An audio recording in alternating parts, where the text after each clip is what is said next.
Neste episódio, vamos falar sobre cultura de inovação, o futuro de seu negócio em jogo. E a convidada dessa especial conversa é a Gisela Schusinger. Ela é mestre em comportamento do consumidor, fundadora da House Cultura de Inovação com Propósito, especialista em cultura de inovação, branding e estratégia para negócios inovadores e impacto social. Também atua no território do design estratégico. É conselheira do Centro Brasil Design, Hub Incríveis, revista ABC Design e também aclamada por seus alunos é professora da ISPM, Escola Superior de Propaganda e Marketing.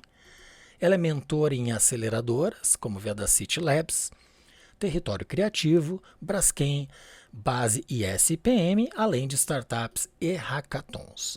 Vou explicar que bicho é este. É um evento, geralmente competitivo, em que as pessoas trabalham de forma colaborativa em projetos de software ou hardware, com o objetivo de criar um produto funcional até o final do evento. Além dessas atividades todas, ela também é jurada de prêmios nacionais e internacionais, como o IFE, DNAD, London International Award, Young Lion Can, IDEA, Brasil Design Award, que por sinal é o prêmio mais cobiçado do país. Também foi presidente da ABRE, Associação Brasileira de Embalagens, por 6 anos, um dos setores mais relevantes da indústria brasileira. Gi, como é carinhosamente chamada pelos amigos, seja muito bem-vinda. Ô, querido, obrigada. Estou muito bem-vinda, me sinto muito bem-vindo. Prazer estar aqui para participar dessa iniciativa tão bacana e tão importante. Que legal, fico muito feliz com a tua aceitação.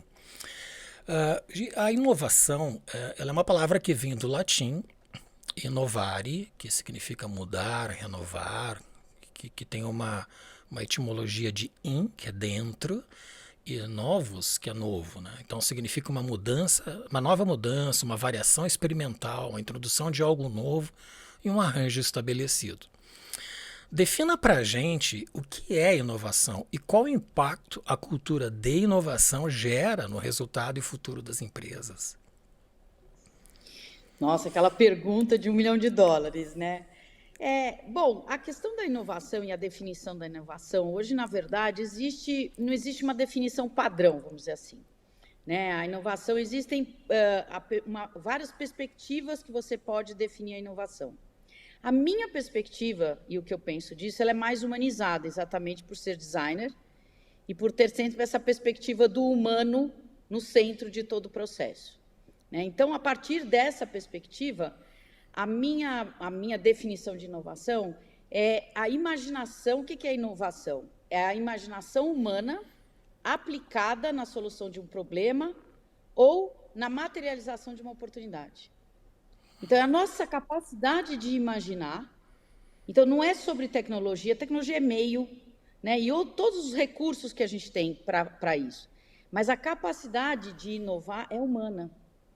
E é quando a gente tem a condição de imaginar, né? Só que aí que tem a questão. Só imaginar e você não materializar e você não implementar, isso te dá a condição não de inovação, mas de invenção. Então, você está inventando uma coisa, né? E aí a gente vê as invenções, elas são registradas e tal. Elas viram, de fato, inovação quando elas são implementadas. E aí, sim, elas vão... Por que muda essas definições? Porque a inovação ela tem que, por princípio, causar algum tipo de transformação ou mudança real e perceptível. Que está no cerne da palavra. É mudança. Então, você inventar alguma coisa que não mude, que não tenha algum nível de impacto, não é uma inovação. Tem o seu valor, mas não é inovação. Então, para mim, inovação é essa capacidade humana de imaginar soluções, né, e botar elas para rodar e fazer, e com isso transformar realidades em diferentes níveis. E a gente pode ressignificar alguma coisa que já existe.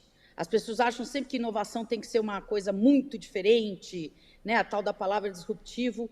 Nem sempre. Grandes evoluções acontecem numa mudança que ela é mais vamos dizer, só de Incremental. ressignificação incremental. Essa é a palavra.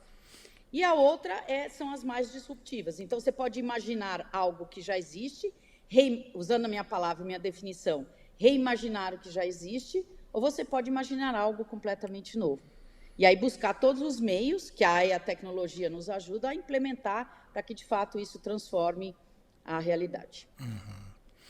É interessante mesmo, a inovação ela não se comporta somente com a disrupção de algo, né? Mas sim com a evolução daquilo que já existe.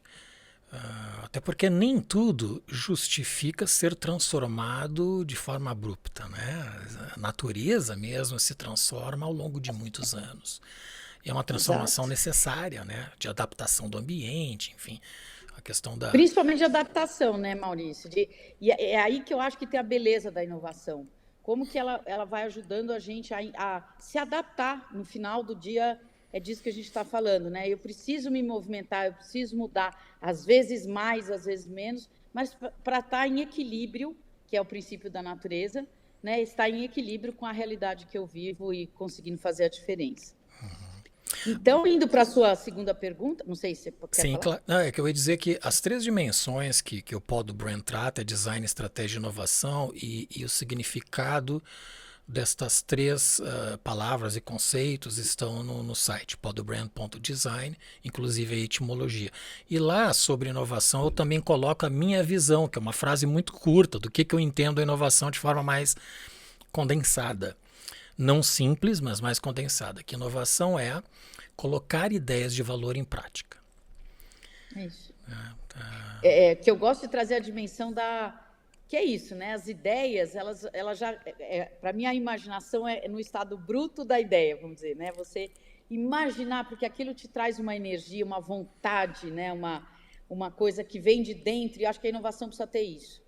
Né? Ela precisa ter assim, nossa, eu imaginei aquilo, criar essa coisa mágica, e daí você começa a elaborar, isso vai se transformando numa ideia, e aí a coisa vai indo, enfim, até que vira realidade, né?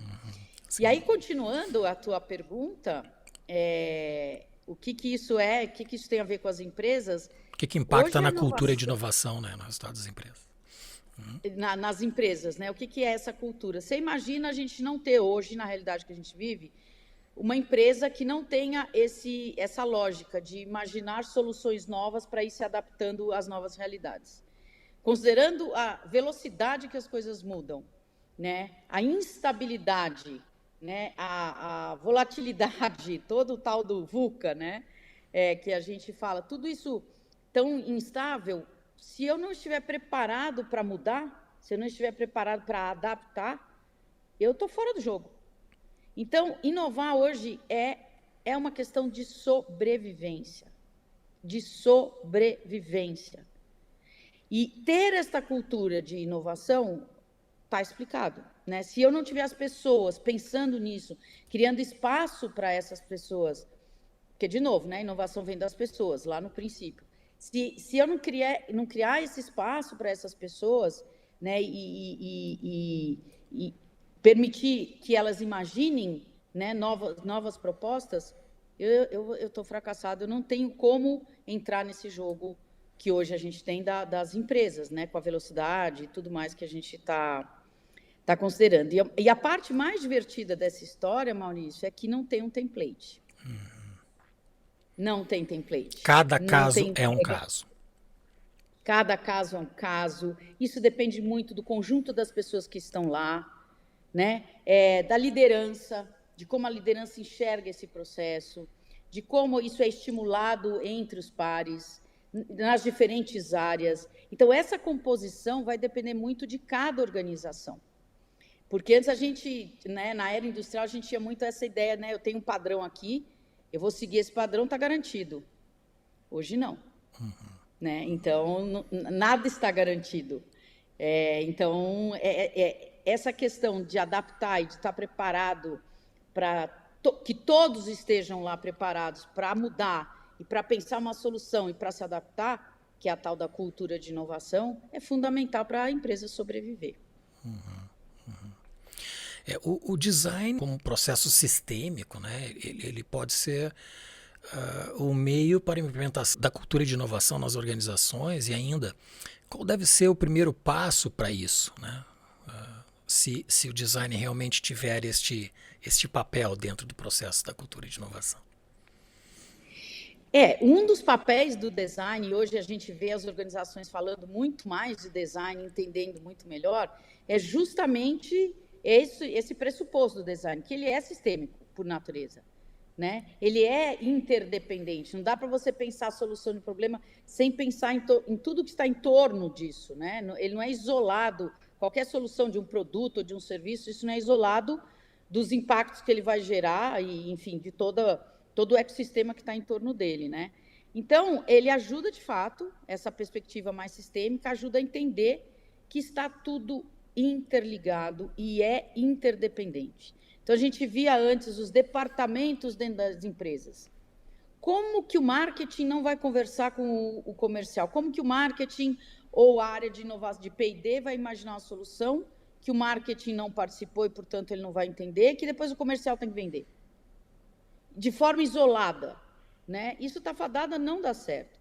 Então, esse entendimento da interdependência que existe tanto na natureza, eu adoro falar sempre essa referência, né? Essa escola que a gente tem aí, esse entendimento de como o ecossistema é interdependente vale para essa percepção das organizações, de como elas devem ser. Se elas se entenderem esses organismos como um organismo vivo, que tem, né, as suas interdependências, sem dúvida, e aí o design ajuda nisso por conta dessa visão sistêmica, né, que é intrínseca do pensamento de design, aí sim isso tem sentido.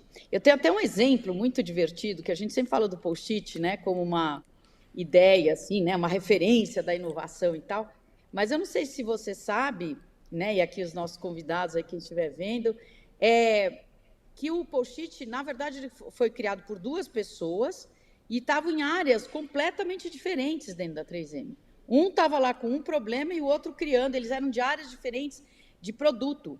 Então, um estava criando cola e o outro estava fazendo outra coisa, em áreas muito diferentes. E por que eu estou dizendo isso? Porque demorou quase 9 anos para eles se juntarem.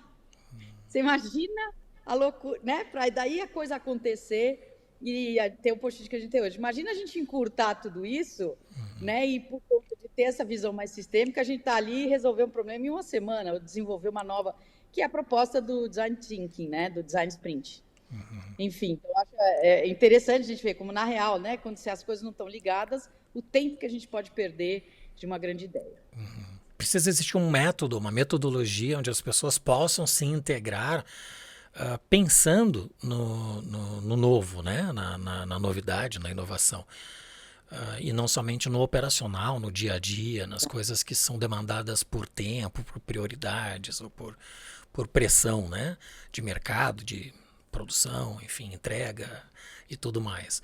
É realmente uma dinâmica que impacta direto a cultura, né, da empresa, das pessoas e tudo mais.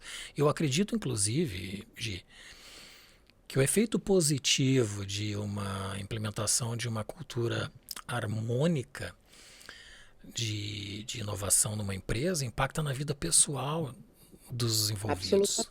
Na casa das pessoas, no estudo dos filhos, enfim, acho que tem toda uma dinâmica que impacta a forma da pessoa enxergar o mundo, né?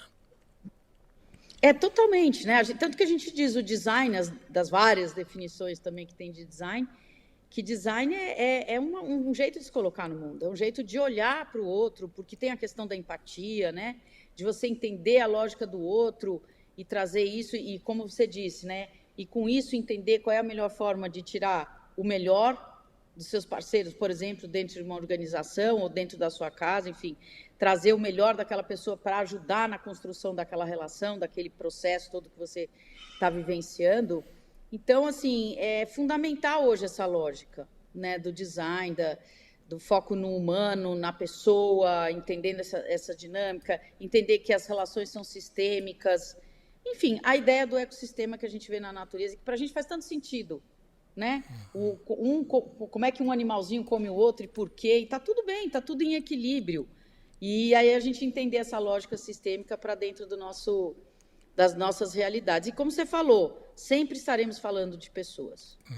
E é muito mais legal para essas pessoas viverem dentro dessa dinâmica, Desse né? E isso ambiente, vira né? cultura rápido, exato, e vira uma cultura rápido. Você não precisa ter grandes metodologias de implementação, né? De ficar fazendo todo mundo ali participar de palestras e conceitos que as pessoas não estão se conectando, né? Tem que vivenciar. Somos pessoas, a gente é sinestésico, a gente precisa vivenciar isso. O processo em si, ele, até para as pessoas entenderem a possibilidade de aplicarem Sim.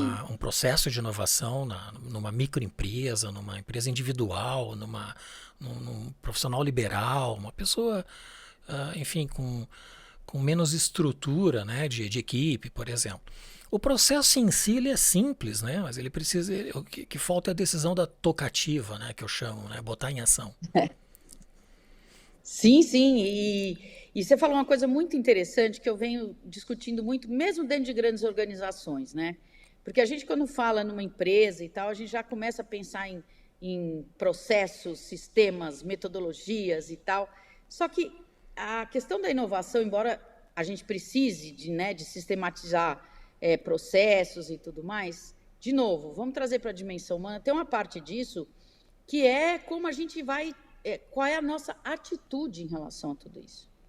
Então, quando, por mais que você, uma grande empresa, tenha acesso a palestras, treinamento, etc., não necessariamente isso garante a construção de uma cultura de inovação. Enquanto ela está ali participando, ela vai entender, ela vai se interessar, claro que isso tem um impacto, mas se aquilo não entrar no pulsar, né, da energia dela e ela acreditar que vale a pena participar daquilo, que ela quer fazer parte daquele processo, não vai acontecer. E então, o que eu quero dizer com isso é que não é isso que faz a cultura de inovação acontecer. Então, dentro de uma pequena empresa, se ela não tem todos esses processos, eu acho que tem assim 4 pontos que eu diria, né, que eu já pensei muito sobre isso, que é como plantar uma cultura de inovação, né, você não tem todo esse recurso, achando que todo esse recurso é o que vai fazer isso acontecer. Não é só isso, né? Mas o que é? É você ter é tudo sobre atitude, é sobre você não olhar só para dentro. Então, você olhar de fato o que está acontecendo no seu entorno. Olha os jovens, olha a tecnologia, olha o que está acontecendo, mas com olhos de enxergar, sabe, Maurício? Não é assim, sabe aquela coisa que você, eu estou entendendo o que está acontecendo aqui. Tem esse negócio aí de startup. Vai lá, tenta entender o que está acontecendo. Se está todo mundo falando, vai lá. Você não precisa ser uma startup. Hoje o mundo é super acessível de uma série de coisas, e não necessariamente. Tem eventos sobre inovação, startups, tudo gratuito. Então, é isso, olhar e enxergar o que está acontecendo no seu entorno, né? A outra possibilidade dentro de uma empresa menor é você não contar só com o seu repertório, não achar que você ou só o seu time, ainda que pequeno, já sabe tudo o que precisa saber ou que é o que dá para fazer, porque senão você vai se limitando. Buscar colaboração, outra palavra que vem da lógica do design. Conversar com as pessoas, né? Tem um termo para isso bacana que a gente fala que chama inovação aberta. Então, as empresas chamam parceiros, chamam universidades e tal, para pensar, porque ela também sozinha não vai conseguir. Mas, no caso, quando a gente não tem esse recurso, usa o seu ecossistema, usa as suas relações, usa o seu entorno e as pessoas para colaborar, para conversar. Não precisam ser especialistas, né? A inovação ela vem dessa possibilidade de imaginar, né? Então, você não ficar só virado para dentro ou só usando o seu repertório. Abrir, buscar colaboração, buscar outros saberes para trazer para dentro. O outro conceito também é você arriscar, prototipar, testar mesmo, né? Aprender, errar rápido para você conseguir. Empresa grande, isso é tão difícil. Numa empresa pequena, você vai lá, toma a decisão na mesa, vamos lá, vamos fazer. O que der errado, a gente aprende, né? O processo Lean, e vamos mudar. Isso numa grande organização é super difícil de acontecer. Isso é uma possibilidade que só a pequena empresa tem. E no final, como você falou, o processo de desapegar. né? Assim, eu sei que quando a gente tem uma pequena empresa, tudo que a gente conquista, a gente tem muito medo, é tudo muito contado, né? Então, enfim, não dá para arriscar, então, mas não adianta, porque você vai morrer, sabe, na praia ali, sem ter mergulhado, sem ter pensado como é que você podia passar nas ondas. Sim. Então é isso, é estar aberto a essas mudanças que vêm quando você escuta alguém, quando você olha para o outro lado, quando você conversa com alguém, né, ou percebe um novo negócio, e você para e pensa nele, e ele fica, talvez aqui eu possa mudar alguma coisa e não ser resistente a isso, né? Esse processo tudo é muito mais próximo, é uma condição de um pensamento aberto, né? Do coletivo, né? De forma colaborativa, das pessoas daquele entorno, daquele ambiente, daquela empresa. E colocar em prática, né? Essas ideias que surgem, né? Que são inspiracionais, né? Dentro dessa condução toda. De que maneira a inovação ela pode gerar um impacto social positivo? E conta pra gente se tu tens algum case que tu tenha vivenciado recentemente sobre este ponto de vista. Olha, o meu entendimento é design é impacto, né? Aqui, inovação e design é impacto. Quando a gente projeta alguma coisa, a gente projeta alguma coisa para alguém, né? Com alguém e para alguém, mas para fazer alguma melhoria. Sempre terá impacto, né? Você não inova, porque aquilo que eu falei, é o princípio da inovação, é o princípio da transformação, né? E o design que olha para o humano, juntando essas duas coisas, é impacto no seu significado. E o impacto positivo, ele vem quando, nesse desenvolvimento, seja de um produto, de um serviço, tem uma intenção de melhorar, de criar um impacto positivo, de melhorar de fato aquela realidade. Porque você pode pensar um produto que vai melhorar, mas ele é mais transacional. A outra coisa é a ampliação dessa intenção para alguma coisa, que além de melhorar, vamos dizer, a performance ali do produto ou do serviço, vai mudar alguma coisa na vida das pessoas. E isso é tá na intenção, Maurício, está na intenção. Né? Basicamente na intenção. Eu tenho um case muito legal que eu gosto de contar, e esse exemplo que você me pediu, são umas meninas que montaram uma startup que são só de mulheres para construção civil, para trabalhar em obra.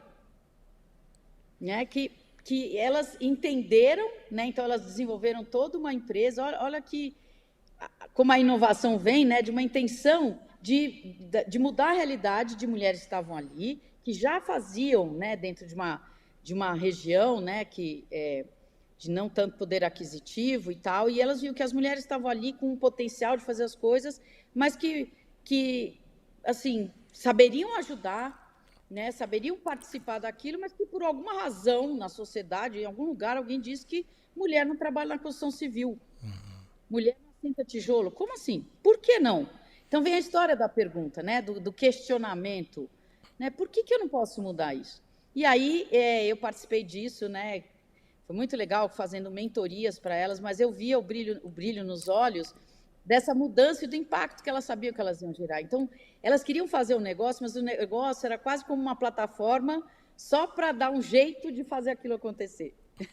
Né? Não era tanto o foco em si, e obviamente o negócio tem que dar certo, etc., mas não era o retorno financeiro só. O brilho estava... E a hora que isso virar em pé e que essa empresa conseguir andar e tal... Olha a quantidade de mulheres que a gente vai puxar, olha a quantidade de emprego que a gente vai gerar.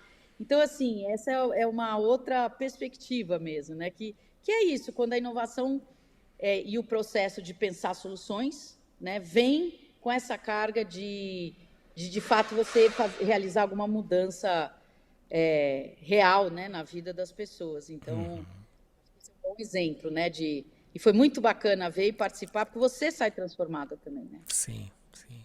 É interessante esse teu exemplo, porque aqui em Bangkok, eu não tenho preciso esse número, mas por observação, eu acredito que entre 30% e 40% das pessoas que trabalham na construção civil são mulheres.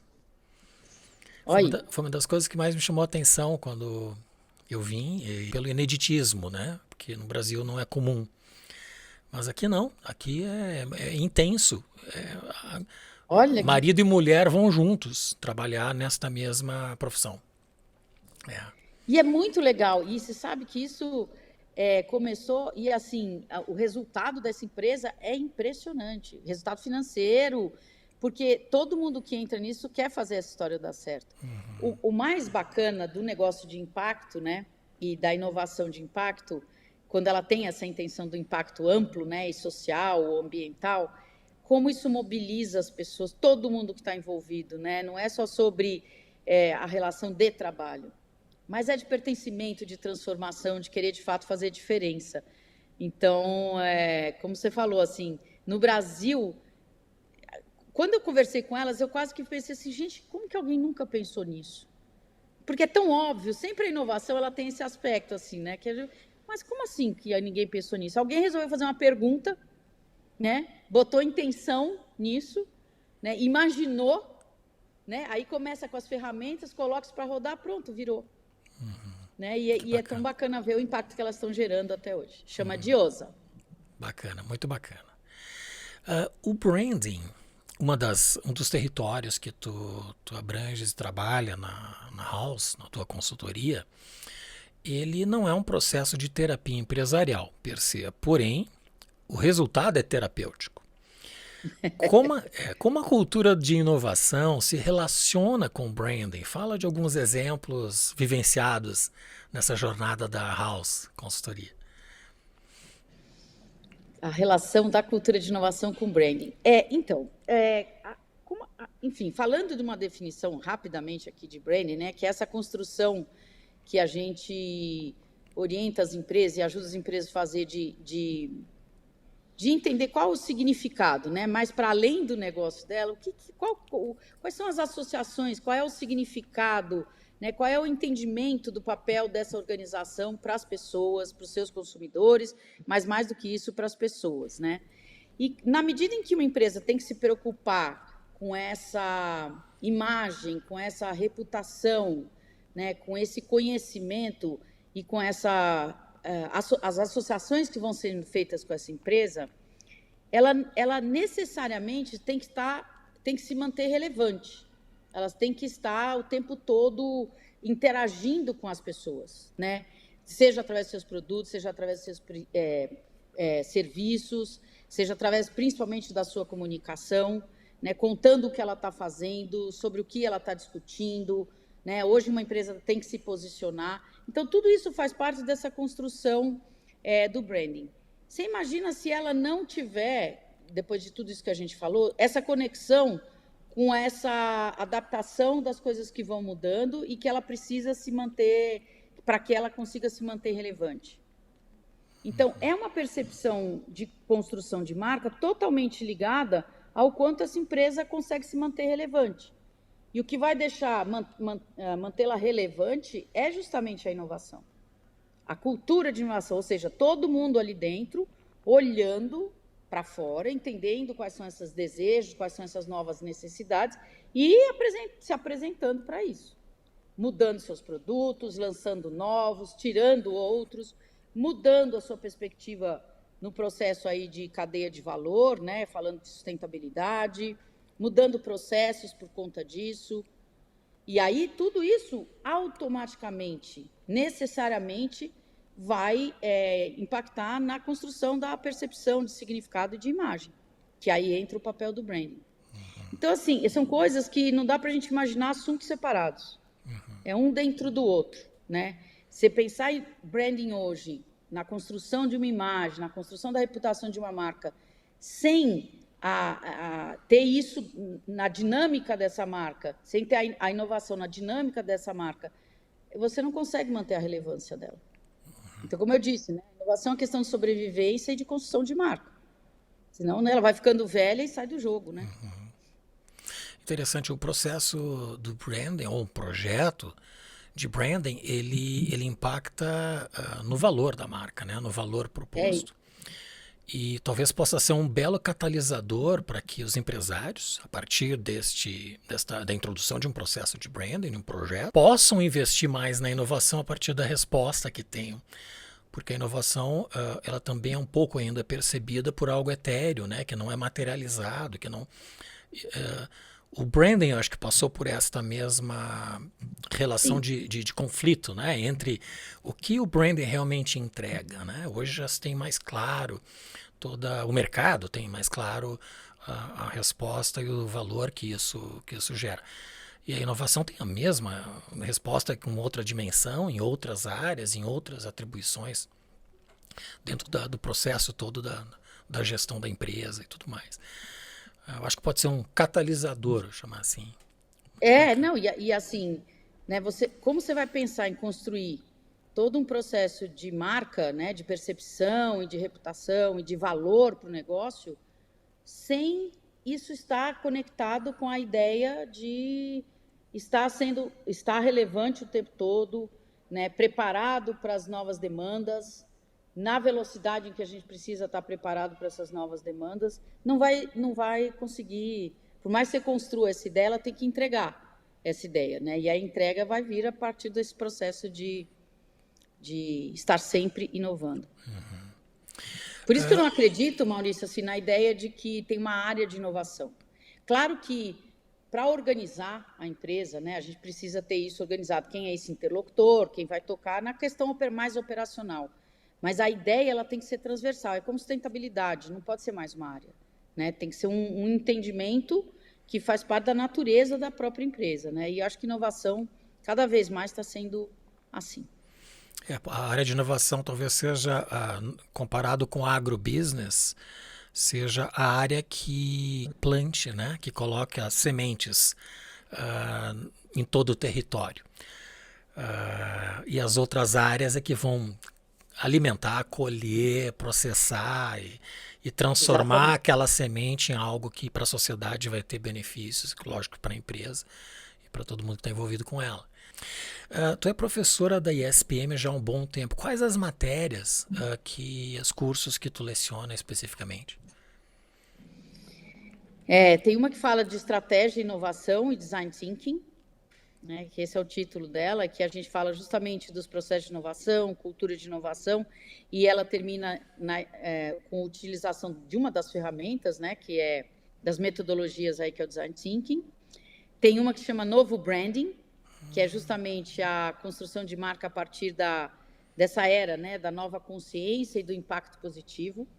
Então, a percepção de como agora a gente está falando de construir marcas, né? Quais são os drivers fundamentais de construção de uma marca, né, que não pode estar fora, então eu chamo de novo branding. E a parte de estratégia de negócios de impacto. Então, assim, eu meio que juntei todos os temas aí em disciplinas diferentes, mas que estão absolutamente conectadas, né? Porque cada vez mais para essa geração interessa demais a questão dos negócios de impacto. Né? Não precisa ser um negócio social, mas entender como eles podem desenvolver alguma coisa ou estar dentro de uma empresa e trazer projetos, né? Fazendo a diferença ou trazendo aquilo que eles acreditam para essa realidade que eles vivem, né? Isso está dentro do contexto do ISD, né? Totalmente, totalmente. Só que, em vez de a gente falar tecnicamente desses temas, a gente vai... Como é o processo de cultura, né? A gente vai fomentando o desejo, a percepção deles. Cara, isso faz muito sentido.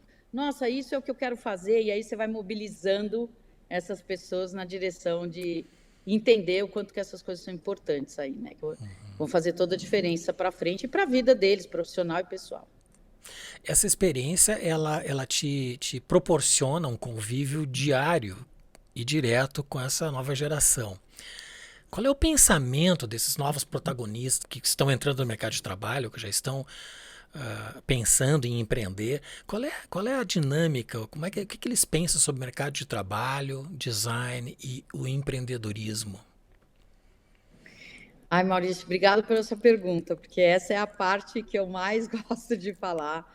É onde, como você falou do seu propósito no início, é onde está meu propósito, é onde eu acredito que, não só nas empresas, né, mas principalmente nessa geração nova, como é que você pode mobilizá-los, né, como é que você pode impactar para que eles, de fato, entendam a força que eles têm como jovens, né, que a gente também já foi, ou mas e que possam fazer diferença nesse mundo que a gente está vivendo.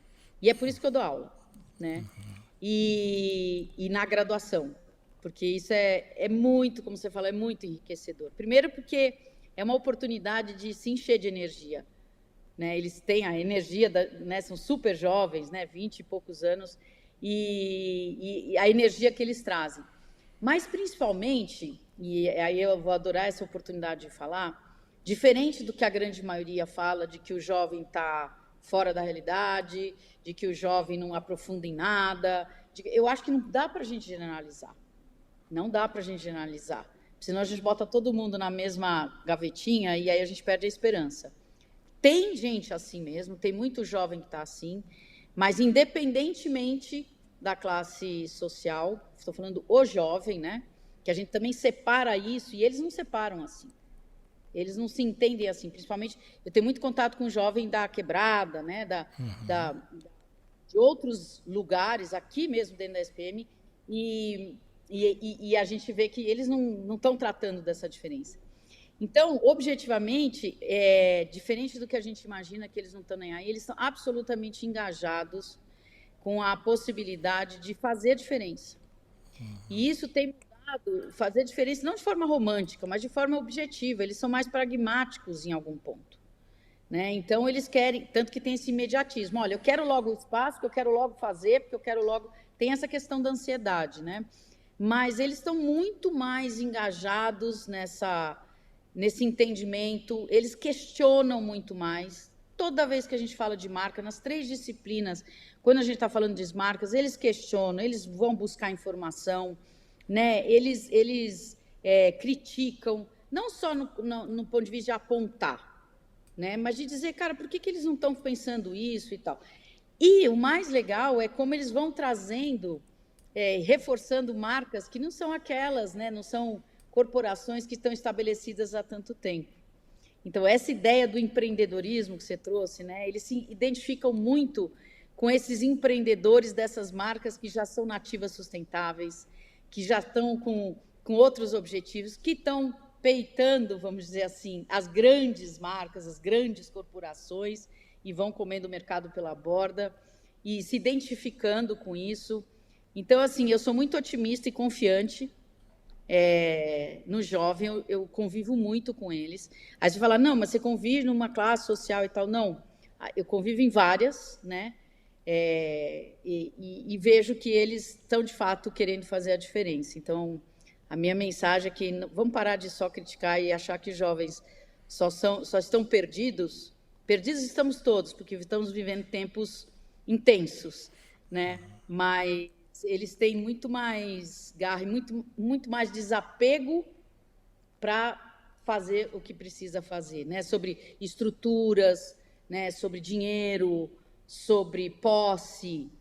Tudo isso é muito diferente. Quando você não tem nada disso, você é livre, né? E aí eles vão para cima de conseguir o que eles querem, tal. Então, idealistas, eu sou muito otimista e muito positiva com relação à visão de empreender, né, que não é simplesmente um modelinho, mas eles querem fazer diferença, né, sobre como eles enxergam o design. Tanto é que as disciplinas aumentaram muito, as de design, para todos os cursos. A gente está fazendo isso transversalmente. Então, assim, eu tenho, nesses cursos, a grande maioria não são designers, são estudantes de ADM, estudantes de comunicação, estudantes de relações internacionais. Então, por aí a gente vê, né, que não existe regras. Transversal. Tu consegue dimensionar quantos % de uma turma de alunos tem a intenção de empreender? Mais de 50%. Mais de 50%. Isso é uma boa notícia, é uma ótima notícia. E é bacana porque eles querem empreender, porque, primeiro, eles não acreditam mais nesses modelos pré-estabelecidos. Para você ter uma ideia, quando a gente traz os exemplos, aquela coisa, não me vem com essas empresas, exemplos de... Enfim, não quero falar aqui de nomes de empresas, de mas... conglomerados.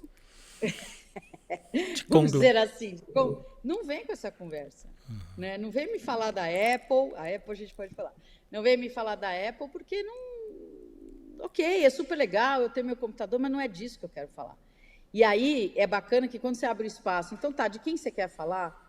Gente, a gente descobre um mundo de empreendedores, jovens, pares deles que estão fazendo essas coisas acontecer. Primeiro que já começa muito jovem, né, Maurício? Eles não têm esse medo, né? Não é assim que depois que eu vou me formar. Tem vários que estão empreendendo já. Né? Para você ter uma ideia, eu tenho uma turminha ADM de primeiro semestre que o trabalho deles é apresentar o modelo de negócio de uma startup. Eles acabaram de sair do ensino médio. Eles estão no primeiro ano da faculdade. E já estão sendo motivados a pensar na construção de uma ideia empresarial. Além do fato, não só estimulado, além do fato de alguns já terem. Já terem começado pequenos negócios. Então, é uma loucura, é outra realidade, né? Então, assim, a tua pergunta é essa, é mais de 50%, que é no conceito de empreender, mas sempre assim, eu vou fazer alguma coisa que vai ser super legal para eu criar uma diferença em alguma coisa. É porque eu gosto de cosmético, é porque eu gosto de roupa, de moda, é porque eu gosto de bicho, é porque eu gosto de plantar, é porque eu gosto de gastronomia. Não tem limite. Não tem assim, o negócio da alimentação, o negócio do agro, o negócio de... Não, é tudo misturado, junto e misturado. É um contraponto, eu acredito que da década de 80, talvez um pouquinho do começo dos 90, onde a maioria das pessoas, uma grande parcela dos estudantes, estudavam pensando num concurso público. E hoje querem empreender, querem ter a liberdade, né, de fazer a sua trajetória da sua forma, do seu jeito, com a sua liberdade, né, que tu falaste. E toda a programação aqui da escola, imagino que nas outras também, são para viabilizar isso. Então, antes a gente tinha as palestras dos grandes conglomerados, como você falou, e hoje em dia não é isso que eles querem escutar. Fica vazio se vier, né? É mais aí vem lá o cara da startup que criou uma marca de cosmético aí que está super no sucesso, lota. Então, assim, a referência é outra, né? É muito legal de ver. Que bacana. De que maneira uma pequena e média empresa, que tem certamente limitações de recursos, ela pode implementar a cultura de inovação? Olha, é um pouco dentro daquilo que eu te falei, assim, se organizar para... Primeiro, não imaginar que a inovação pressupõe uma necessidade imediata de tecnologia, porque sempre a gente tem que fazer essa observação, né? Inovação não é só tecnologia, inovação é um mindset, é um jeito de pensar o seu negócio e, obviamente, que em alguns deles vai entrar a questão da tecnologia, porque é fundamental, hoje também é transversal. Mas como que ela implementa isso? Ajudando a equipe, criando esse ambiente, como a gente falou, e a mesma realidade para grandes organizações, mas para pequenas também, de olhar para fora, como eu disse, né, de ver o entorno, de perceber as coisas que estão acontecendo, de ampliar o seu território, o seu repertório de informação, né? Não ficar só, eu não tenho, eu sou pequeno, então eu não posso acessar tal coisa. Tem muita coisa disponível hoje, tem muitas iniciativas que estão abertas a empreendedores, até mesmo patrocinado por organizações para fomentar, né, o empreendedorismo social ou micronegócio. Existem plataformas que a gente conhece super bem estruturadas do próprio Sebrae, enfim, de organizações e de instituições que estão que disponibilizam e conhecem, né, a necessidade desse tipo de empresa. Ajudam, né? Dão suporte.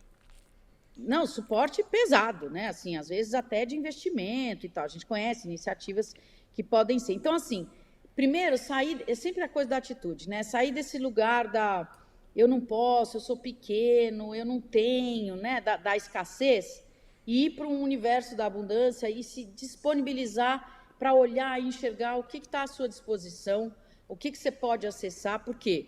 Para ampliar o seu território, o seu repertório, para ampliar a sua perspectiva, para buscar colaboração, que o princípio é o mesmo, né? A necessidade, seja grande ou pequeno, é o mesmo para pensar a inovação.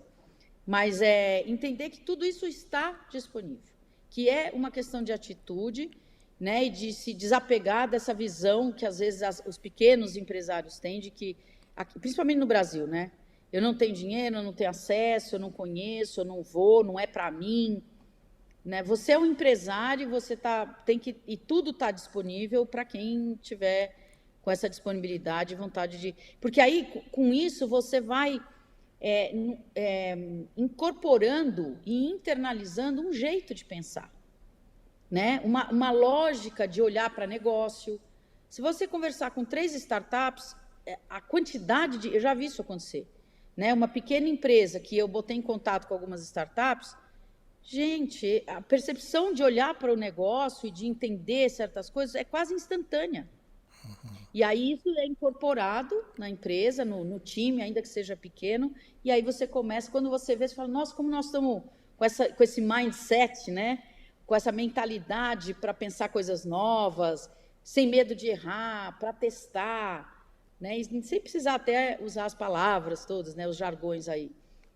Quando você vê, você está com a cultura de inovação estabelecida. Aí depois você pode buscar mais sistema, né? Processos, sistematizar e tudo isso, mas começa por abrir, né? Se abrir, se disponibilizar, ir para cima, ir atrás, que aí as coisas vão acontecendo. É mesmo para um pequeno e médio negócio, né? Isso vale para qualquer tamanho de empresa. É isso que estou dizendo, não é assim, um jeito que inovar a cultura dentro de uma organização que é diferente de uma startup que tem 4 pessoas. Né? Ou de uma empresa, né? Não precisa ser uma startup, mas de uma empresa que tem 4 pessoas. É sempre uma questão de atitude. Por isso que eu te falei, a inovação está no humano, né? E na atitude em relação às coisas. Tem um exemplo de alguns anos atrás, que eu acho icônico, do empreendedor individual que elaborou vários processos e muitos deles de grande inovação naquilo que ele faz, que é o Valdiro Pipoqueiro. Tu conheces essa? Totalmente. Né, Amo. de Mostro Curitiba. nas aulas. De Curitiba. O Valdir, ele criou uma dimensão de valor para uma pipoca sem aumentar o preço de venda dela, que, enfim, catalisa toda a comunidade a querer comprar e degustar a pipoca dele. E o vídeo dele está disponível no YouTube, as pessoas podem acessar É e sensacional. assistir ao exemplo que ele traz de inovação numa carroça de pipoca. Né? É uma microempresa. E se você olhar, olha como o Valdir, ele é o exemplo claro de como ele olhou para o entorno. Peraí, agora lá nos restaurantes estão distribuindo um cartãozinho que você bota um selinho e o cara vira seu, né, vira o seu, cliente cativo. Ah, você sabia que se você botar, as pessoas têm uma dificuldade de entender que a gente troca de roupa todo dia, que todo dia eu estou limpinho. O que eu vou fazer? Eu vou pôr o dia. Parece que é uma coisa genial. Não, é que ele tem ele olha no entorno, ele vê. O álcool Cara, gel, isso tem 15 anos, talvez, ou mais, essa história. O álcool gel, ele colocava álcool gel na mão das pessoas antes de elas começarem a comer pipoca. Não tinha pandemia na época. Exato, que agora a gente faz automático. Mas é um excelente exemplo de um cara que está olhando os olhos de enxergar. Ele olha aquilo e fala assim, por que eu... E testa. Tudo que ele pensou, ele não fez não tinha garantia de que isso ia dar certo. Ele testou, coisas deram certo, coisas não deram tão certo, mas é aquilo, ele foi testando e o que deu certo ele já implementou. Então, aquilo que eu falei, desapega, né? Assim, eu tenho que fazer certo, eu tenho que ter garantido, não vai acontecer. Né? Eu tenho um caso também, só para falar de mais atual, não sei se aqui é dar a dica, de vocês procurarem uma startup que chama... Não era uma startup, tá? Eram 2 irmãos que pensaram um problema. Chama Eu Vou. O que é o Eu Vou? É um Uber para idosos. Só que não foi o Uber que pensou isso. Foi o Eu Vou, que eram 2 irmãos que, olhando... Vou de avô e vou de voo. Né? E de voo.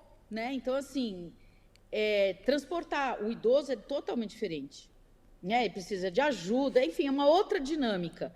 E eles conheciam isso a partir do problema deles. Né? Só que quando eles falam assim, mas será que isso não tem oportunidade para uma empresa?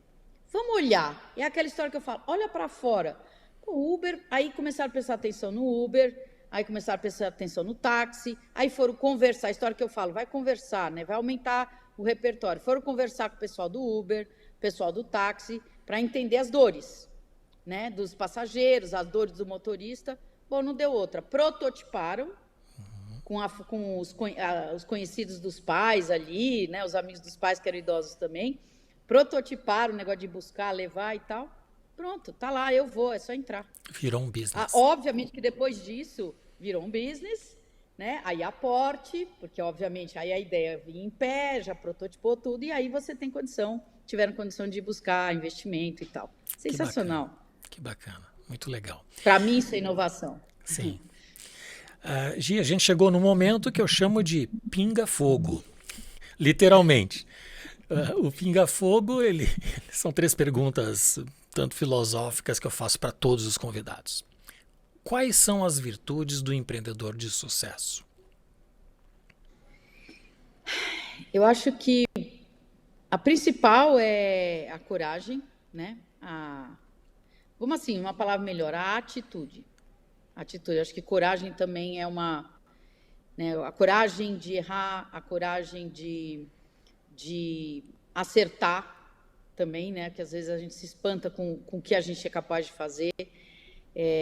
E a resiliência também, porque não adianta só você ter o ímpeto, a coragem, etc., mas chegar na hora que começam as dificuldades e tal, você volta para trás, né? Então, a resiliência, uma vez que você fez o movimento, você teve a atitude, aí você ter essa condição de entender os processos, principalmente quando a gente está falando de um negócio, e que eu tenho uma frase que eu sempre falo, que é: para provocar mudanças, você precisa resistir às resistências. Resistências a gente vai achar e a gente tem que ser resiliente a eles. Então, acho que para o empreendedor, as duas coisas combinadas, né? A resiliência e a coragem. Excelente. O que diferencia os sonhadores dos fazedores? Então, eu vou fazer uma coisa ousada aqui, que eu não vou diferenciá-los. Essa ideia de que o sonhador está de um lado e quem faz está do outro, embora a gente tenha não, tem um cara que é mais de fazer e tal. Por que um sonhador não pode ter a capacidade de fazer e por que quem faz não pode ter a capacidade de sonhar? Eu acho que a gente não pode separar, estimular essa coisa que a gente vai fragmentando, departamentalizando. Eu acho que existem sonhadores que são fazedores e existem fazedores que são sonhadores também, né? Porque um sozinho, sem ter a condição do outro, então, mesmo que não esteja tudo em você, você trazer, né, quem é mais fazedor do que é mais sonhador. Mas a gente se imaginar as duas coisas é muito legal. Eu sempre mostro uma imagem na minha aula que eu brinco assim, quando eu vou falar do mindset criativo, né, o lado esquerdo, o direito, aquela conversa que tem, eu falo assim, gente, e o Einstein? O Einstein, para mim, é o exemplo do cara que era um sonhador e que era um fazedor. Porque ele botou no chão um monte de fórmula, era o cara mais racional do mundo, e, no entanto, ele tinha capacidade de imaginar tanto. Então, acho que a gente é uma boa referência para a gente entender que não precisa ter tanta diferença, né? Que a gente pode ser as duas coisas. E, por último, o que é design? Eita! Essa é outra definição, né? Deixa eu pensar aqui. Eu acho que design é um jeito, né? Uma forma sistematizada, organizada, porque design é projeto, né? Design é projetar, né? Então, é um jeito sistematizado de interferir e transformar o seu entorno. Porque eu acho que design é transformação, né? É você mudar o que está em volta de você, mas não é simplesmente tendo ideia de forma... Mas é sistematizado, né? Criar projetos, encaminhar. Então, é um jeito sistematizado de interferir e transformar no seu entorno. Acho que é isso. Excelente. Bem, Gi, nós chegamos ao final dessa maravilhosa conversa. Eu tenho certeza que a gente podia ficar horas, né, conversando e dialogando sobre esses temas que são inspiradores. Por sinal, você é uma linda inspiração para a gente, tenho certeza. Obrigada. Eu gostaria ainda que antes você indicasse um ou mais livros que ajude os empreendedores a alcançar sua melhor versão e, na sequência, se despedisse da galera. Bom, gente, nossa, livro é aquela coisa, tem uma estante, né? Mas eu vou falar de 3 livros aqui que eu li os 3 e eu achei muito interessantes. Eles não vão falar de templates para a cultura de inovação, tá, gente? De novo, é repertório. E as conexões eu deixo para vocês, joguei para a galera. Porque eles não são óbvios dentro do que a gente está falando. Mas um chama Confiança Criativa, do David Kelly, que fala desse processo, da gente confiar no nosso processo criativo. Tem um livro que eu usei no meu mestrado muito, que eu adorei, que chama Cultura da Participação, do Clay Shirky, que fala um pouco desse novo jeito de pensar os negócios e de pensar a lógica de como a gente se entende na sociedade hoje, né? A coisa do pertencimento, das redes sociais e tal. Enfim, um livro super inspirador, muito interessante, Cultura da Participação. Tem um livro mais pragmático, assim, mais objetivo, que fala um pouco dos modelos de negócio hoje, que chama Plataforma. São 4, tá? Não são 3. Plataforma, do Geoffrey Parker, que fala de como os negócios viraram plataformas, ou seja, como a tecnologia fez a lógica de pensar modelos de negócio diferente, né? Então, é um livro que fala de muitos exemplos, é um livro assim bem interessante, bem objetivo, pragmático. E para falar de um empreendedor, foi o último que eu li, que chama Rebeldes Têm Asas, que é um livro do Ronnie Meisler, da empresa Reserva, e que ele assim, depois dessa nossa conversa, você lê o livro, você vai lembrar de vários pontos, assim, de como ele é isso, tudo que a gente falou, da coragem, da resiliência, do vai lá e testa e tal. Então, achei muito interessante, é muito inspirador, o próprio livro, o design do livro é incrível, porque é cheio de interação, já é dentro dessa dinâmica, traz muita energia. Então, acho que é um livro inspirador para pensar em empreendedor. Fora o que dá de ideia, né? Ele dá as ideias ali e a gente... É aquela história, olha para ela, vai lá, testa, implanta e faz seu negócio. Então, acho que esses são 4 livros interessantes de ler depois dessa... Essas 4 indicações que tu nos passaste agora vão estar no site do podcast, podbrand.design. A gente vai colocar a imagem do livro e o link para vocês chegarem ao acesso do livro. Gi, muito obrigado, adorei a tua presença, muito obrigado por ter aceito o nosso convite. Imagina, eu que agradeço, isso aqui é uma honra, uma oportunidade linda, desejo sucesso e que venham os outros de vida longa pro Podbrand. Excelente. Obrigadão, tá? Valeu, obrigada, gente. Sucesso para todo mundo e saúde. Te convido a comentar e avaliar este episódio, fazer sugestões, propor novos temas e também enviar suas perguntas. Visite o nosso site podbrand.design. Teremos sempre a programação atualizada, recomendação de livros como este que a Gisela nos passou e muito mais. É você influenciando o podcast. E se você chegou até aqui melhor do que entrou, compartilhe com as pessoas que curtem o conhecimento. Nos siga e se inscreva pela mídia social que te faz feliz. Todas estão aí na descrição. E não se esqueça de nos enviar um e-mail com as suas perguntas. O endereço é hello@podbrand.design. Agradeço muito a presença da Gisela Schusinger e em especial a você que nos acompanha. Nos vemos no próximo episódio do Podbrand, o podcast do design.